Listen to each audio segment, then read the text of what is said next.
کیا جائے گا۔ اگر تم نے خدا اور اس کے رسول کی اطاعت و فرما برداری میں زندگی گزاری تو نامۂ اعمال تمہارے دائیں ہاتھ میں دیا جائے گا اور فرشتوں سے کہا جائے گا اسے جنت میں داخل کر دو، اور یہ پیغام سناتے کہ اب کبھی بھی تمہیں موت نہیں آئے گی۔ اگر تم نے خدا اور اس کے رسول کے فرمان کو توڑ کر اور مخلوق خدا کو تکلیف دینے میں زندگی گزاری اور تم نے حلال کو حلال اور حرام کو حرام نہیں سمجھا تھا، رشوت اور سود سے تم نے اپنے جیب کو بھرا تھا، یتیم اور بیواؤں کی دولت پر تم نے دادا دانی کی تھی، تو کل قیامت کے دن ناکامی کا جھنڈا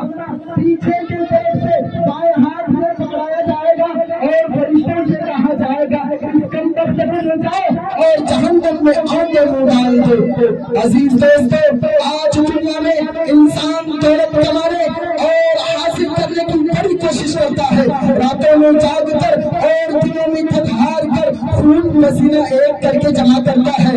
جب لیکن انسان کو جب موت آتی ہے اور اس کی روح پرواز کر جاتی ہے تو لوگ اس کی ساری دولت لے لیتے ہیں۔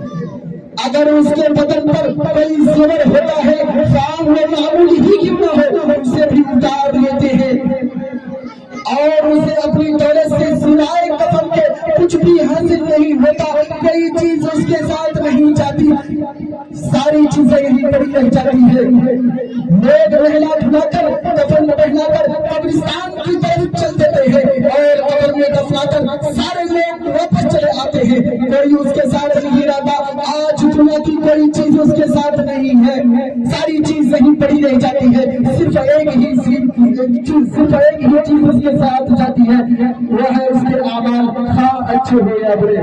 اسی کو ہمارے آقا جناب تاجدار مدینہ احمد مجتبی محمد مصطفیٰ صلی اللہ علیہ وسلم نے اس طرح بیان فرمایا کہ میت کے پیچھے تین چیزیں جاتی ہے، ان میں سے تو موت آتی ہے اور ایک رہ جاتی ہے، اس کے پیچھے اس کا اولاد، اس کا مال اور اس کا عمل جاتا ہے، اولاد اور مال واپس آ جاتے ہیں، صرف عمل ہی ساتھ رہ جاتا ہے۔ خام اچھے ہوئے سوچنے کا مقام ہے، وہ عمل جو قبر کی گھٹن گھڑی میں کام آنے والا ہے وہ ہمارے پاس کتنا ہے، اور وہ آنے اولاد، وہ مالو متا جو اس مشکل وقت میں ہمارے ساتھ چھوڑ دیں گے، اس کو جمع کرنے کے لیے ہم کتنے فکر مند ہیں، جمع کرنے کی کیا چیز تھی، جمع کیا کر رہے ہیں۔ میرا نیز نے اس کا نقشہ اس طرح کھینچا ہے، کیا کیا دنیا سے صاحب مال گئے، کیا کیا دنیا سے صاحب مال گئے، نہ دولت ساتھ گئی نہ اطفال گئے، پہنچے تو محض تک آئے سب لوگ، پہنچے تو محض تک آئے سب لوگ،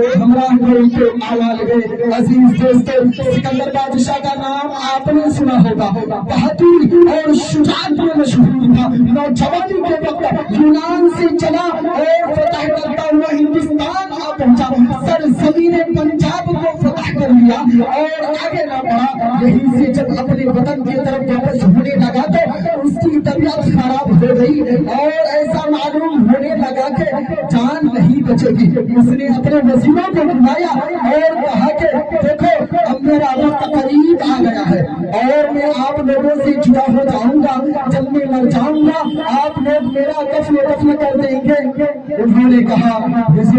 زندگی بھر ہم نے آپ کا نمک کھایا ہے، اگر آپ کا کفن دفن بھی نہیں کریں گے تو ہم سے زیادہ نمک حرام کون ہوگا۔ پھر سکندر بادشاہ نے کہا دیکھیے اب میرا آخری وقت ہے اور آخری وصیت ہے، جب میں مر جاؤں گا آپ لوگ مجھے کفن پہنا کر کفن کے لیے لے جائے تو میرا ہاتھ کفن سے باہر نکال دینا۔ وزیروں نے کہا حضور ایسا نہ فرمائیے کیونکہ اس میں آپ کی بڑی بے عزتی ہوگی، آپ کا جنازہ ایک بادشاہ کا جنازہ ہوگا اور ساری دنیا اسے دیکھنے کے لیے آئے گی، جب لوگ دیکھیں گے کہ آپ کا ہاتھ کفن سے باہر نکلا ہوا ہے تو پوری دنیا کہے گی کہ دیکھو سکندر کتنا بڑا لالچی ہے، فتح کرتے کرتے مر گیا لیکن اب بھی اس کا لالچ ختم نہ ہوا، وہ ہاتھ کفن سے باہر نکالے ہوئے ہیں تاکہ اور الٹا آ جائے۔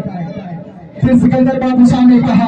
آپ لوگوں نے سمجھا ہی نہیں، میں اس لیے ہاتھ باہر نکال رہا ہوں تاکہ لوگوں کو نصیحت ہو کہ 7 منشا کا بادشاہ آج جب دنیا سے جا رہا ہے تو وہ بھی خالی ہاتھ جا رہا ہے، اس کے ہاتھ میں 1 روپیہ بھی نہیں ہے۔ عزیز دوستو، اتنے بڑے بڑے بادشاہ دنیا سے خالی ہاتھ گئے، موتاوت ساتھ گئے، نہ اطفال گئے، ہمارے پاس تو کچھ بھی نہیں ہے، ہم تو بالکل ہی خالی ہاتھ جائیں گے، صرف ہمارے اعمال ہمارے ساتھ جائیں گے۔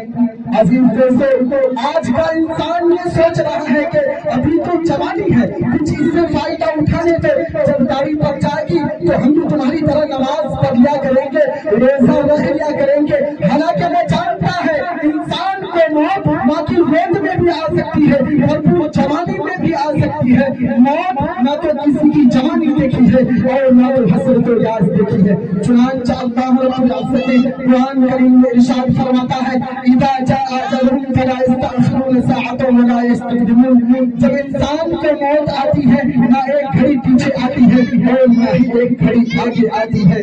وَيُنَزِّلُ الْغَيْثَ، بارش کب ہوگی، وَيَعْلَمُ مَا فِي الْأَرْحَامِ، اور ہم نے بچہ ہے کچی ہے، کچا ہے کچی ہے، ایک ہے دو ہے، کالا ہے گورا ہے، تھوڑا ہے ادھورا ہے، سست ہے یا چست ہے، کس کو پتا۔ وَمَا تَدْرِي نَفْسٌ مَاذَا تَكْسِبُ غَدًا، کوئی شخص نہیں جانتا کہ کل وہ کیا عمل کرے گا۔ وَمَا تَدْرِي نَفْسٌ بِأَيِّ أَرْضٍ تَمُوتُ،